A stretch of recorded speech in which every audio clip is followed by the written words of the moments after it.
চালু থাকা কোনো সামাজিক প্রকল্প বন্ধ হবে না, ঘোষণা মুখ্যমন্ত্রী শুভেন্দুর। কিভাবে দেওয়া হবে স্পষ্ট করলেন তাও। মুখ্যমন্ত্রী হিসাবে মন্ত্রিসভার প্রথম বৈঠকে সোমবার যোগ দেন শুভেন্দু। এই বৈঠকে ছিলেন শনিবার শুভেন্দুর সঙ্গেই শপথ নেওয়া দিলীপ ঘোষ, অগ্নিমিত্রা পাল, অশোক কীর্তনিয়া, ক্ষুদিরাম টুডু সহ অনেকেই। যেসব সামাজিক প্রকল্পের সুবিধা পেতেন এখনো তা পাবেন, তবে কারা পাবেন তাও স্পষ্ট করে দিয়েছেন শুভেন্দু। তাহলে কি মে মাসে লক্ষ্মীর ভান্ডারের টাকা ব্যাংক অ্যাকাউন্টে ঢুকবে সকলের? জেনে নিন বিস্তারিত। প্রতি মাসে 2500 টাকা করে পাবেন মহিলারা। পোর্টাল লঞ্চ হওয়া থেকেই অনলাইন রেজিস্ট্রেশন ও অ্যাপ্লিকেশন ভেরিফিকেশন প্রক্রিয়া শুরু।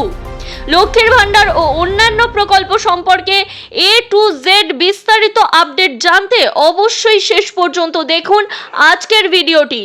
এর পাশাপাশি এমনই নিত্য নতুন আপডেট সবার আগে পাওয়ার জন্য অবশ্যই আমাদের চ্যানেলটি সাবস্ক্রাইব করে পাশে থাকা বেল আইকনটি প্রেস করে দিন। এর ফলে নতুন সরকারের নতুন বিভিন্ন প্রকল্প এবং প্রকল্পের আপডেট সবার আগে আপনার কাছেই পৌঁছবে। মন্ত্রিসভার প্রথম বৈঠকেই জানানো হয়েছে চালু থাকা কোনো প্রকল্পই বন্ধ করা হবে না। রাজ্যে যেসব সামাজিক প্রকল্প চালু রয়েছে তা বন্ধ হচ্ছে না। সোমবার মন্ত্রিসভার প্রথম বৈঠকের পর জানিয়ে দিলেন পশ্চিমবঙ্গের নতুন মুখ্যমন্ত্রী শুভেন্দু অধিকারী। রাজ্যে পালাবদলের পর প্রশ্ন উঠেছিল পূর্বতন তৃণমূল সরকারের চালু করা প্রকল্পগুলির সুবিধা রাজ্যবাসী আর পাবেন কিনা।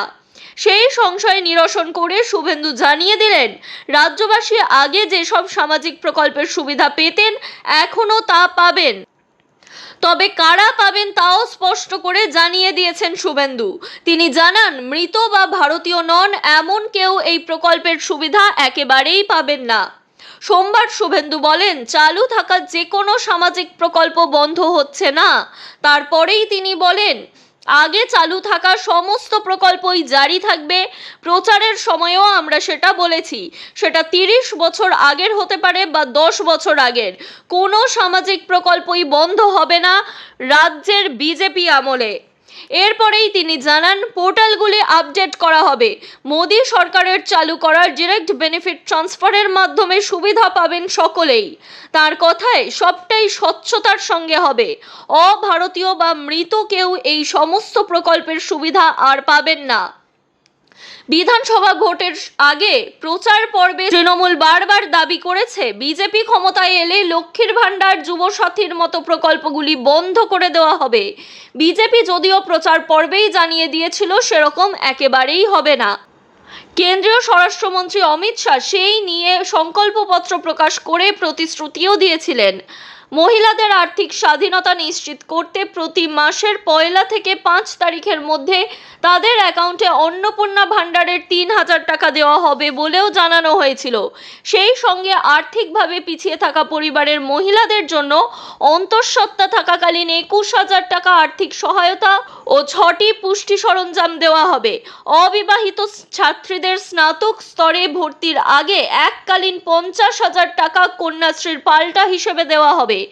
এবার ক্ষমতায় এসে শুভেন্দুর মন্ত্রিসভার সঙ্গে প্রথম বৈঠকের পরই জানিয়ে দিলেন ওই সব সুবিধা বন্ধ হচ্ছে না, তবে যারা ভারতীয় নন তারা এই সুবিধা পাবেন না।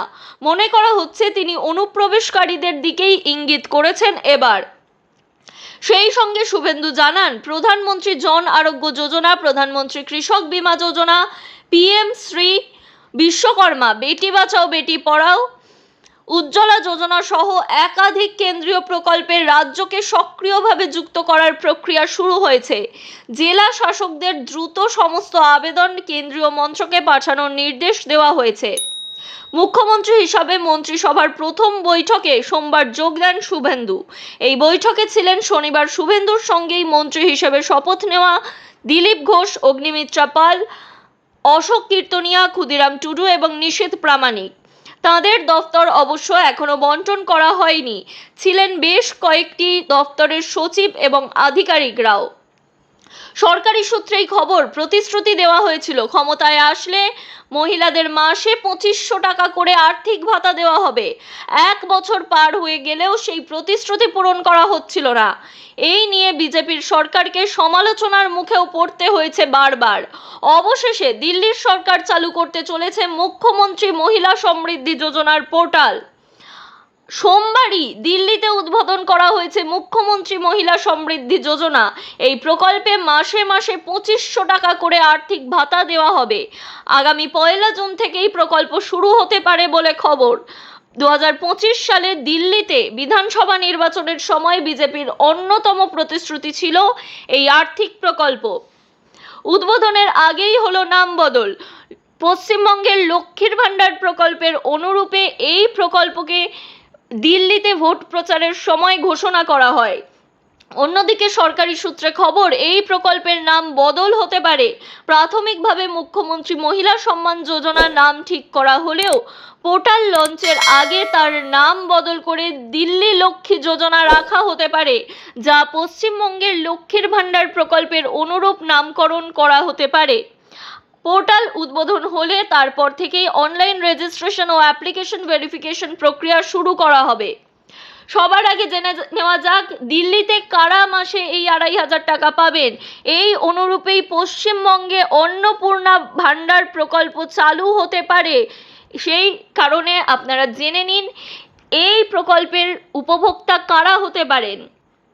গত বছরেই মুখ্যমন্ত্রী রেখা গুপ্তা তাঁর বাজেটে 5100 কোটি টাকা বরাদ্দ ঘোষণা করেছিলেন এই মহিলা আর্থিক ভাতা প্রকল্পের জন্য। দিল্লি সরকার সূত্রে খবর, মহিলারা সকলেই 2500 টাকা করে পাবেন এমনটা নয়, কিছু শর্ত অবশ্যই রাখা হবে। যারা এই ক্রাইটেরিয়ার মধ্যে আসবেন তারাই শুধুমাত্র আর্থিক সুবিধা পাবেন।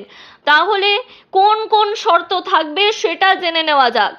এই প্রকল্পের জন্য 18 বছরের ঊর্ধ্বের মহিলারা যাদের পারিবারিক বার্ষিক আয় 2.5 লক্ষ টাকার কম, তারাই এই সুবিধা পাবেন। আরও কিছু শর্ত রাখা হতে পারে, তবে সেগুলো এখনো চূড়ান্ত হয়নি। শোনা যাচ্ছে গাড়ি বা বাইক থাকলে, সরকারি চাকরি করলে এবং সরকারি অন্য কোনো আর্থিক ভাতা বা পেনশন পেলে এই আর্থিক ভাতার সুবিধা একেবারেই মিলবে না। প্রতি পরিবারে একজন মহিলাকেই মাসিক 2500 টাকা করে দেওয়া হবে। এই আর্থিক ভাতা পাওয়ার জন্য ইনকাম সার্টিফিকেট ও আধার কার্ড সহ অন্যান্য নথি অবশ্যই জমা দিতে হবে। তাহলে কি পশ্চিমবঙ্গের অন্নপূর্ণা প্রকল্পের জন্যও এই একই শর্ত প্রযোজ্য? এই বিষয়ে এখনো পর্যন্ত নতুন গঠিত বিজেপি সরকার কিছু জানায়নি। এই বিষয়ে প্রথম আপডেট এলে সবার আগে এই চ্যানেল থেকেই আপনারা জানতে পারবেন। তাই অবশ্যই আপনাদের মতামত আমাদের কমেন্ট করে জানাতে পারেন এবং এই ভিডিও বিপুল পরিমাণে শেয়ার করুন, যাতে আপনার আশেপাশে থাকা সকলেই দিল্লির নতুন প্রকল্প এবং মুখ্যমন্ত্রীর ঘোষণা সম্পর্কে বিস্তারিত জেনে নিতে পারেন এবং আপডেটেড থাকতে পারেন।